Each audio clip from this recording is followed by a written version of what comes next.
Hello dear legal students, कैसे हैं आप सब? Very good morning. भारतीय न्याय संहिता 2023 यानी कि बीएनएस की सीरीज में अब तक टोटल 6 वीडियो जा चुके हैं। 7th वीडियो है। प्रीवियस वीडियोस के लिंक डिस्क्रिप्शन में है। प्रीवियस चैप्टर में हमने जो बात की थी, चैप्टर 2 पनिशमेंट्स की जो बात करता है फ्रॉम सेक्शन 4 to 13, उसको हम डील कर रहे थे। एंड आज हम डील करेंगे इसी का पार्ट 2, क्योंकि हमने वहाँ पे सेक्शन 4 से लेकर के और सेक्शन 8 तक के जो जनरल प्रोविजन है उनको कवर कर लिया था। अगर आपने वो वीडियो नहीं देखा है तो पहले इसका पार्ट 1 जरूर देखें, ताकि आपको पार्ट 2 अच्छे से समझ में आए। इससे पहले कि आगे बढ़ें, चैनल को सब्सक्राइब कर लें और साथ ही बेल आइकन को भी प्रेस करें, जिससे आने वाले वीडियोस के अपडेट आपको मिलते रहें। देखिए, चैप्टर 2 पनिशमेंट डील करता है सेक्शन 4 से लेकर के 13 तक। और हमने बात की थी कि आईपीसी में जो चैप्टर 3 होता था हमारा फ्रॉम सेक्शन 53 से 75 तक, उसको ये डील करता है, उसको रिप्लेस किया है। तो बहुत मेजर चेंजेस नहीं है, बट इन्हीं को थोड़ा सा बेटर वे में कंसोलिडेट कर दिया गया है। प्रीवियस वीडियो में हमने देखा कि पनिशमेंट्स कितने तरह के होते हैं, कम्यूटेशन कैसे होगा, फ्रैक्शन 20 ईयर्स माना जाएगा, सेंटेंस जो है वो आपकी रिग्रेस और सिंपल दोनों हो सकती है, अमाउंट ऑफ फाइन के बारे में और नॉन पेमेंट ऑफ फाइन में क्या क्या कॉन्सिक्वेंसेज होंगे, termination of imprisonment in leave of default of fine में कैसे होगा। यहाँ तक हमने प्रीवियस पार्ट में डील किया था। अगर किसी को कोई डाउट है तो मुझे कमेंट कर सकता है, टेलीग्राम पे डायरेक्ट मैसेज कर सकता है। ठीक है, आज हम डील करने वाले हैं सेक्शन 9 से लेकर 13 तक। देखिए, भारतीय न्याय संहिता, वही हमारा क्विक रिकैप कि भाई एक्ट नंबर कौन सा है। एक्ट नंबर कौन सा है? 45 ऑफ 2023। डेट दो, आपकी डेट इंपॉर्टेंट है। मैं बार बार डेट आपको इसलिए कराता हूं ताकि आपको वो ना रहे। 25 दिसंबर 2023 और एक आपकी है 1 जुलाई 2024। ये इनएक्टमेंट डेट है, ये इन्फोर्समेंट डेट है। सब्सटेंटिव नेचर का एक्ट है, 358 सेक्शंस हैं, टोटल 20 चैप्टर्स में डिवाइड है। तो अब एक बार पिछले चैप्टर का भी रिकैप कर लेते हैं। जो चैप्टर 2 हमने अभी स्टडी किया था, चैप्टर 2 में हमने पढ़ा कि सेक्शन 4 ने डिफाइन किया कि यहाँ पे पनिशमेंट्स कितने तरह की होती हैं। टोटल 5 पनिशमेंट प्लस एक नई पनिशमेंट को ऐड किया गया है, क्योंकि 5 आईपीसी से ली गई है और एक नई पनिशमेंट ऐड हुई है। तो death, life imprisonment that may be simple और rigorous, forfeiture of property, fine.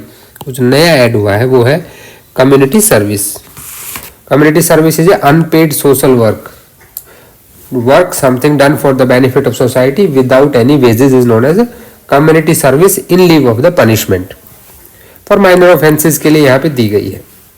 इसका हमने डिटेल में चर्चा की है, आप प्रीवियस वीडियो में देख सकते हैं। अब आज की वीडियो के साथ हम शुरू करें। सबसे पहले सेक्शन 9 जो बात करता है limit of punishment of offence made up of several offences. Section 9 total 3 बातें यहाँ पे मेनली करता है। सेक्शन 9 का सब सेक्शन 1 ये कह रहा है कि अगर कोई भी ऑफेंस, मान लीजिए इसका एक एक्ट ऑफेंस है, फिर ये भी ऑफेंस है, ये भी ऑफेंस है, इसी को रिपीट किया मैंने, तो भैया अगर ये number of transaction, number of part से मिलकर बना है, तो वहाँ पे आपको जो पनिशमेंट है वो एक सिंगल की ही मिलेगी, ना कि सभी की। सपोज करो मिस्टर ए ने बी को एक डंडा मारा, उसने उसको हार्ट कॉज की, फिर 2 डंडे, 3 डंडे, 4 डंडे। तो ऐसे तो भाई अगर उसने 50 डंडे मार दिए तो कितनी सजा दे दोगे तुम? हार्ट की 50 टाइम्स दोगे तो वो तो बाहर ही नहीं आएगा पूरी जिंदगी। सो इस केस में उसको सिंगल माना जाएगा। Wear anything which is an offence is made up of parts, जहां आपका ऑफेंस पार्ट्स में बना है, any of which part is itself an offence, उसका हर एक पार्ट जो अपने आप में एक अपराध है, लेकिन उसको हम एज ए होल देखेंगे, एज ए होल उसको पनिश किया जाएगा। Offender shall not be punished with the punishment more than one of such offense unless it be so expressly provided। जब तक कि ऐसा कहीं कानून में लिखित में ना दिया गया हो, तब तक भैया हम उसको सिंगल ऑफेंस ही मानेंगे। क्लियर होगी? अब 9(2) क्या कह रहा है? 9(2) ने यहाँ 2 बातें कही, 9 का A, 9(2)A और 9(2)B। अब A ये कह रहा है कि मान लो कोई अपराध है, कोई ऐसा ऑफेंस है, इस ऑफेंस की डेफिनेशन एक लॉ 1 के अंदर और लॉ 2 में, 2 किताबें हैं कानून की। पहली किताब में इसकी जो परिभाषा है वो कुछ अलग है, दूसरी पे कुछ परिभाषा जो कुछ अलग है। तो उस केस में हम क्या करेंगे, anything is an offence falling with in 2 और मोर सेपरेट डेफिनेशन, 2 या 2 से अधिक अलग परिभाषाएं जिसकी दी गई हैं किसी भी लॉ की जो फोर्स में है, ठीक है, जहां ऑफेंस को डिफाइन किया गया है, पनिश किया गया है। क्लियर, पहली कंडीशन क्लियर हुई।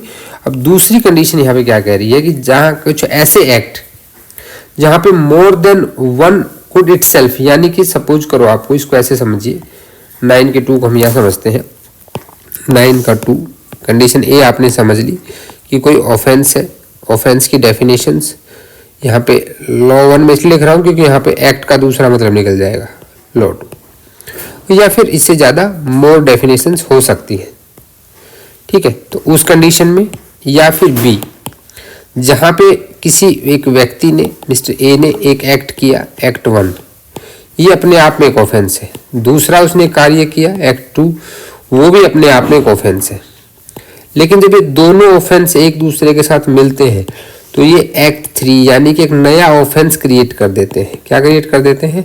नया ऑफेंस क्रिएट कर देते हैं। Several acts of which one or more than one would by itself or themselves constitute an offence when combined a different offence. भाई अगर कंबाइंड करेंगे तो अलग ऑफेंस आ जाता है। Offender shall not be punished with the more severe punishment than the court. अब यहाँ पे इन दोनों कंडीशन में एक कंडीशन साथ में क्या कह रहा है कि भैया जितना कोर्ट का पावर है, कोर्ट की पावर है क्या देने की, पनिशमेंट देने की, उससे ज्यादा पनिशमेंट उसको नहीं दी जाएगी। क्लियर हुआ? तो 9 के 1 ने तो क्या कह दिया कि भैया अगर नंबर ऑफ पार्ट्स में बना है सिंगल ऑफेंस मानेंगे। 9 के 2 ने आपको ये 2 कंडीशंस बता दी।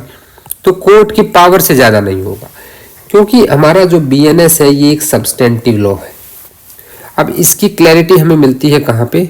अपने इसी बेयर एक्ट में लिख लें, read with section 22 and 23 and 25 of BNSS, भारतीय नागरिक सुरक्षा संहिता, जिसने CRPC को रिप्लेस किया है, उसके 3 सेक्शंस को आप समझें। यहाँ पे सेक्शन 22 आपको बताता है किसके बारे में? हाई कोर्ट्स की पावर।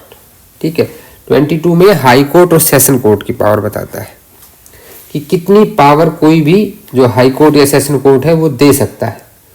ठीक है, हाई कोर्ट तो कितनी दे सकता है, सेशन कोर्ट में एडिशनल सेशन जज और सेशन जज की पावर भी अनलिमिटेड है, but death sentence must be confirm by the high court. And आपका जो असिस्टेंट सेशन जज है उसकी कितनी है, वो आपको 10 साल की सजा ही दे सकता है। अब 23 कहता है मैजिस्ट्रेट कोर्ट की। अभी मैजिस्ट्रेट कोर्ट में क्या होता है, यहां कर लेते हैं। मैजिस्ट्रेट कोर्ट्स में, मैजिस्ट्रेट कोर्ट में आपकी होती है CJM, judicial magistrate first class और जुडिशियल मैजिस्ट्रेट सेकंड क्लास, यही होते हैं। CJM 7 साल की सजा या कोई भी दूसरी पनिशमेंट जो प्रोवाइड की गई है लॉ में। जुडिशियल मैजिस्ट्रेट फर्स्ट क्लास, ये आपको 3 साल तक की सजा प्लस 50,000 रुपये तक का जुर्माना, 50,000 याद रखिएगा ये। और साथ में चाहे तो वो कम्युनिटी सर्विस भी एज ए पनिशमेंट दे सकता है, जो कि नई ऐड की गई है। जुडिशियल मैजिस्ट्रेट सेकंड क्लास के लिए क्या है, 1 साल की सजा प्लस 10,000 रुपये तक का जुर्माना और साथ में कम्युनिटी सर्विस। ठीक है, क्लियर होगी आपको चीजें ये। तो इस जितनी ये पावर है, इससे ज्यादा सेक्शन 9 यही कह रहा है कि आप पावर नहीं दे सकते हो। But when you go to the section 25 of BNSS, अब वो कह रहा है कि भैया 2 कंडीशन है। सेक्शन 9 ऑफ BNS ने तो कह दिया कि जी जितनी पावर आपको सेक्शन 22 और 23 दे रहा है उससे ज्यादा पनिशमेंट नहीं दे सकते सेवरल ऑफेंसेस में। लेकिन सेक्शन 25 BNS का ये कह रहा है कि भैया कुल मिला के तो 20 साल से ज्यादा नहीं दे सकते। दूसरा कितना नहीं दे सकते, ट्वाइस ऑफ दिस। जितनी ये पावर सेक्शन 9 जो कह रहा है ना, उसमें वहां पे इसने ट्वाइस कर दिया है। इसीलिए प्रोसीजरल लॉ आपको बताएगा कि एग्जैक्टली करना क्या है। कॉन्सेप्ट थोड़ा सा मुझे लगता है आपको क्लियर हुआ होगा ये। ठीक है, तो सेक्शन 9 को समझिए पहले, इसको जब हम BNSS करेंगे तो बहुत अच्छे डिटेल में समझेंगे। ठीक है, आई होप सेक्शन 9 आपको समझ में आ गया होगा। इस इलस्ट्रेशन को देखते हैं। ए गिव जेड 50 स्ट्रोक्स, जो मैंने आपको बताया 50 बार मारा तो 50 बार पनिश नहीं करेंगे, वही बात कह रहा है।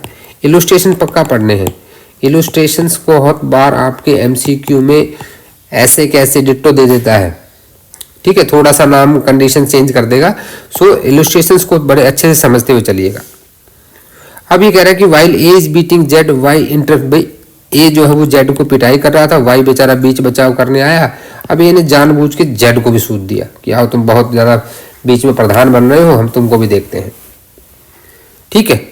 अब हालांकि उसके उसमें एक्ट तो नहीं था, वो तो वॉलंटरी जेड को कॉज कर रहा था, जेड को हर्ट कॉज कर रहा था ना, ठीक है, लेकिन उसने वाई को भी मारा। तो इस कंडीशन में आपका सेक्शन 9 का सब सेक्शन 2 यहां पे लागू हो जाएगा, 2 का कंडीशन बी। क्लियर हो गया सेक्शन 9 में कोई डाउट? चलिए सेक्शन 10 बड़ी अच्छी बात करा। देखिए यहाँ पे आपका जो एक्यूज्ड है वो मुस्कुरा रहा है। क्यों मुस्कुरा रहा है? कि भैया जजमेंट आ गई, अब देना देनी है जजमेंट, गिल्टी हो गया ये। बट हमें ये पता है कि इसने अपराध तो किया है, बट इसने कौन सा अपराध किया है? एक्ट 1 इसका ऑफेंस है कि एक्ट 2 इसका ऑफेंस है? ऑफेंस 1 के लिए गिल्टी करें कि 2 के लिए गिल्टी करें? इन दैट कंडीशन, जिस जहां पे डाउटफुल हो पनिशमेंट ऑफ पर्सन गिल्टी, ये वर्ड ध्यान देना है, जब गिल्टी हो जाए तब आएगी ये चीज, guilty of one of several offences, judgment stating that it is doubtful कि कौन सा ऑफेंस है, तो जिस ऑफेंस में लोवेस्ट पनिशमेंट होगी उसका बेनिफिट इसको मिलेगा। अब बेक डेफिनेशन पढ़िए, in all cases in which judgment is given that a person is guilty of one of several offenses specified in the judgment, judgement में दिया गया है कि डाउटफुल है भैया, ठीक है, तो वहां पे जो लोवेस्ट पनिशमेंट है वो वहां पे दी जाएगी, ठीक है, अंडरस्टूड। तो ये सेक्शन 10 इसके बारे में बात कर रहा है। अब आते हैं सॉलिटरी कन्फाइनमेंट के ऊपर, काल कोठरी की सजा। दो चीजें हमारे दिमाग में आती हैं, पहली आती है कि व्हाट इज सॉलिटरी कन्फाइनमेंट, काल कोठरी की सजा होती क्या है, और what is the limit of solitary confinement. जब आप आईपीसी पढ़ते थे तो आईपीसी में सेक्शन 73 और 74 जो है डील करते थे सॉलिटरी कन्फाइनमेंट से। कोई चेंजेस नहीं है यहाँ पे, कोई मेजर चेंजेस नहीं है। आप जो पढ़ेंगे तो आपको चीजें समझ में आएंगी। यहाँ बस सेक्शन बदल गया है, सेक्शन हो गया है 11 आपको बताएगा व्हाट इज सॉलिटरी कन्फाइनमेंट, और 12 बताएगा इसका एग्जीक्यूशन, कि सॉलिटरी कन्फाइनमेंट को हम कैसे देंगे। देखिए सेक्शन 11 आपको क्या कह रहा है, whenever any person is convicted of an offense for which under this Samhita court has power to sentence him, एक बड़ा इंपॉर्टेंट वर्ड यहाँ पे हाईलाइट कर लेना, मैं इसको अलग कलर से कर रहा हूँ, रिगरस इम्प्रिजनमेंट। जब कोर्ट किसी को आरआई देगा तभी उसको सॉलिटरी कन्फाइनमेंट मिलेगा, अदरवाइज नहीं मिलेगा। Court may by its sentence order that the offender shall be kept in solitary confinement for any portion of the imprisonment to which he is sentenced। अब मान लो उसको भैया 2 साल की सजा हुई है, कैसी हुई है? आरआई, रिगरस इम्प्रिजनमेंट, सश्रम कारावास हुआ है, ठीक है। तो इस कंडीशन में उसको जो काल कोठरी सजा मिलेगी, not exceeding 3 months in a whole, 3 महीने से ज्यादा नहीं मिलेगी। लेकिन क्या 3 महीने एक ही बार दे देंगे? तो इसके ऊपर ना देखिए, जितने प्रिजन रिफॉर्म्स हुए हैं स्पेशली मेडिवल एज में ब्रिटेन में, जितने ये रिफॉर्म स्टार्ट हुए उनमें एक बहुत प्रिजन्स के भी ह्यूमन राइट्स होते हैं, ये बात बार बार उठी और इस बात को वो दिया गया। तो ये एक साथ नहीं देना है। पहली बात तो ये बताया गया कि जब किसी को सजा जो मिलती है, इम्प्रिजनमेंट जो मिला है, अगर वो 6 महीने से कम है तो उसको 1 महीने से ज्यादा की सॉलिटरी कन्फाइनमेंट नहीं मिल सकती, और उसको जो सजा मिली है वो 6 महीने से लेकर 1 साल तक है, ठीक है। 6 महीने से ज्यादा 1 साल से कम, तो भैया 2 महीने से ज्यादा सॉलिटरी कन्फाइनमेंट नहीं मिलेगा। और अगर 1 साल से ज्यादा की सजा मिली है उस केस में किसी भी हालत में 3 महीने से ज्यादा नहीं मिलेगा। इस स्लाइड को अपने एग्जाम के लिए नोट कर लें, मोस्ट इंपॉर्टेंट स्लाइड है ये। सबसे पहली सॉलिटरी कन्फाइनमेंट मिलती है विद रिगरस इम्प्रिजनमेंट ओनली, पहला कोई क्वेश्चन। मैक्सिमम सॉलिटरी कन्फाइनमेंट मिल सकती है 3 महीने की, और ये टेबल याद कर ले कि अगर 6 महीने की है तो भैया 1 महीना, 6 महीने से 1 साल है तो 2 महीना, 1 साल से ज़्यादा है तो 3 महीना। ये आपके MCQ के लिए बहुत इंपॉर्टेंट है और ये इंटरव्यू क्वेश्चन भी बनता है आपका। अब लिमिट कैसे लगेगी, इसका एग्जीक्यूशन क्या होगा, ये क्या बता रहा है, ये एग्जीक्यूशन बता रहा है। इसमें आपको ज़्यादा पढ़ने की जरूरत ही नहीं, मैं आपको सिर्फ यही बता देता हूँ कि भैया जब किसी को भी लिमिट कैसे लगेगी सॉलिटरी कन्फाइनमेंट, मैक्सिमम कितनी मिलेगी, 3 मंथ्स की मिलेगी। उसको 3 महीने की कब मिलेगी, जब 1 साल से ज़्यादा हो। अप टू 6 1 महीना, 6 to 1 ईयर 2 महीना, और 1 ईयर से ज़्यादा आपका 3 महीना। यही है, यही हमने पढ़ा है पीछे। But it shall not exceed, एक बार में कितनी दे सकते हैं, कैसे एग्जीक्यूट करेंगे, अगर उसकी सजा 3 महीने से कम है। मान लीजिए उसकी सजा 3 महीने से कम है तो एक बार में 14 दिन और फिर 14 दिन का इंटरवल, अगले 14 दिन तक आप उसको काल कोठरी नहीं भेज सकते। और किसी 1 महीने में ये प्रक्रिया एक ही बार दोहराई जाएगी। ठीक है, समझ रहे हो इस चीज को, क्योंकि मान लीजिए देखिए 3 महीने से कम है तो इस रूल के हिसाब से अगर मैं चलूं, 6 महीने से कम वाला है ना, तो मैक्सिमम सॉलिटरी कन्फाइनमेंट मिलेगी उसको 1 मंथ की। 1 मंथ की देनी, 3 महीने में खत्म करनी है। तो भैया मान लीजिए पहला महीना, पहले महीने में आपने उसको 14 दिन रखा, 14 दिन रेस्ट, फिर उस पूरे फर्स्ट मंथ में आप उसको दोबारा नहीं दोगे। फिर सेकंड मंथ में 14 दिन की सजा, 14 दिन का रेस्ट। फिर तीसरे महीने में 14 14 28 खत्म ही हो गई उसकी, 2 दिन और बचेंगे, 2 दिन आप यहां दे सकते हो तीसरे महीने में। क्लियर। लेकिन अगर 3 महीने से ज्यादा है तो भैया उस केस में 7 डेज एट ए टाइम। यहाँ 14 दिन इसलिए है क्योंकि देखिए 14 हम नहीं करेंगे तो साथ साथ करते हैं तो 21 डेज ही होगा, तो हम पूरा महीना कवर नहीं कर पाएंगे। यही एक रीजन है कि 3 महीने से कम की सजा में आपका 14 days at a time, 14 days interval, 7 days at A time, more than 3 months, 7 days interval. But ये दोनों ही कंडीशन किसी 1 महीने में, मान लीजिए जनवरी में है, जनवरी में आपने उसको 7 दिन दे दिया तो 7 दिन का रेस्ट दे दिया, फिर आप अगले महीने में ही दे सकते हो, उस महीने में नहीं दे पाओगे। क्लियर हुई बात। चलिए अब आता है इनहेंस्ड पनिशमेंट। जब आप पहले ये चीज पढ़ते थे आपके IPC के अंदर, तो IPC में एक सेक्शन था 75, ये सेक्शन आता है रिपीटर ऑफेंडर्स के लिए, जो रिपीट करते हैं ना ऑफेंडर, जो रिपीट ऑफेंडर्स होते हैं, यानी कि दोबारा जो अपराध करते हैं। यहाँ पे कहा गया कि चैप्टर 10 और चैप्टर 17, चैप्टर 10 जो है वो किससे डील करता है, ये डील करता है आपका क्वाइंस, गवर्नमेंट स्टैंप्स और इनसे। और सेक्शन लिमिट्स क्या है, 178 से 188 ऑफ BNS, भारतीय न्याय संहिता के अध्याय 10 के 178 से 188 के जो सेक्शंस हैं वो डील करते हैं आपके किस चीज से, जो coin, currency notes, stamps, government stamps, इनसे रिलेटेड अपराध है। और चैप्टर 17 पहले भी वही था, ऑफेंस अगेंस्ट प्रॉपर्टी, अभी भी वही है, सिर्फ इसमें सेक्शन कम हो गए हैं। अभी आपके सेक्शन जो है वो यहाँ पे आ गए 303 से 334 तक, 303 से 334 BNS के। ठीक है, यानी कि ये कहा जाता है कि अगर मान लीजिए कोई आपका चैप्टर 10 और चैप्टर 17 किसके, भारतीय न्याय संहिता के, ये इसकी लिमिट्स मैं बता देता हूँ याद रखने के लिए। 178 से 188 सेक्शंस की लिमिट है ये ताकि आपके लिए एक्स्ट्रा शॉर्ट्स हैं, ताकि आपको याद रहे। 303 से 334 आपका थेफ्ट, डकैती, स्नैचिंग सब। ठीक है, एक नया वर्ड पढ़ेंगे हम यहाँ पे, स्नैचिंग। अब इन के तहत अगर किसी को पहले सजा मिल चुकी है 3 साल या उससे ज्यादा की, और वो दोबारा से फिर से वही अपराध कर देता है, चोरी में एक बार सजा मिल चुकी है फिर से चोरी कर देता है, तो उस केस में उसकी पनिशमेंट लाइफ इम्प्रिजनमेंट या 10 साल तक। ठीक है, लाइफ इम्प्रिजनमेंट या 10 ईयर्स तक की पनिशमेंट उसको दे सकते हैं। ठीक है, पढ़ने की जरूरत है।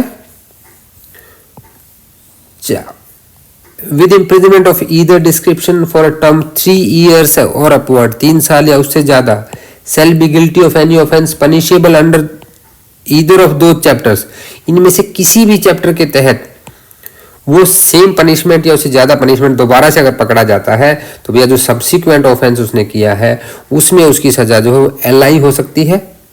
ठीक है, और उसको 10 साल तक भी बढ़ा सकते हैं, ठीक है, which may extend to 10 years, up to 10 years, और LI कि भैया तुम तो सुधरोगे नहीं, तुम्हारे साथ ऐसा ही करना पड़ेगा, ठीक है। आई होप यहाँ तक आपको क्लियर हो गया होगा। हमारा जो पनिशमेंट का चैप्टर है ये यहाँ पे ख़त्म हो जाता है, chapter number 2 from section 4 to 13। I hope punishment के चैप्टर आपको कोई डाउट नहीं होगा। अगर आप वीडियो आपको अच्छा लगा तो एक लाइक ज़रूर कर दें और साथ ही साथ वीडियो को शेयर भी करें, और मिलते हैं नेक्स्ट वीडियो में। अगला चैप्टर बहुत इंपॉर्टेंट है जहां हम बात करने वाले हैं आपके जर्नल एक्सेप्शंस की। इस वीडियो को बिल्कुल भी मिस ना करें।